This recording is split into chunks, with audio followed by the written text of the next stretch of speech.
দুনিয়ার কোনো জাগতিক উদ্দেশ্যে কিন্তু কেউ মসজিদে আসে না। হ্যাঁ, এক শ্রেণীর লোক আসে, সবাই যে আখিরাতের চিন্তায় মসজিদে আসে এটাও ঠিক না। এটা কেমন? সবাই যদি আখিরাতের উদ্দেশ্যে মসজিদে আসতো তাহলে ফতনা ফাসাদ এগুলো সমাজে সৃষ্টি হতো না, হতো না। আল্লাহ তাআলা নিজেই বলছেন যে সবাই মসজিদে আমি আল্লাহর ঘরে যাবে আমি আল্লাহকে সন্তুষ্ট করার জন্য নয়, কেউ কেউ যাবে আল্লাহকে অসন্তুষ্ট করতে। এক শ্রেণীর মানুষ আছে, ওরা মসজিদে আসবে, জুমার দিন আসবে আল্লাহকে সন্তুষ্ট করার জন্য, আল্লাহ নেককার প্রিয় বান্দাদের কাতারে ওদের নামটা ফেরেশতারা লিপিবদ্ধ করবে।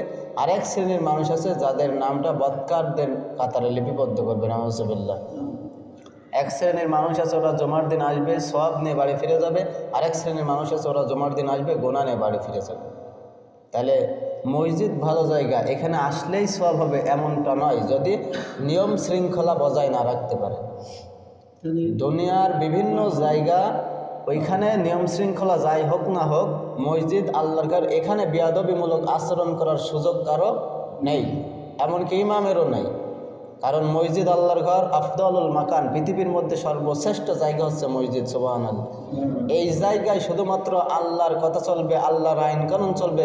পৃথিবীর কোনো মানুষের আইন কানুন, পৃথিবীর কোনো মানুষের রক্তচক্ষু, এরপর পৃথিবীর কোনো মানুষের মন গড়া কথা মসজিদে চলার ক্ষমতা নেই।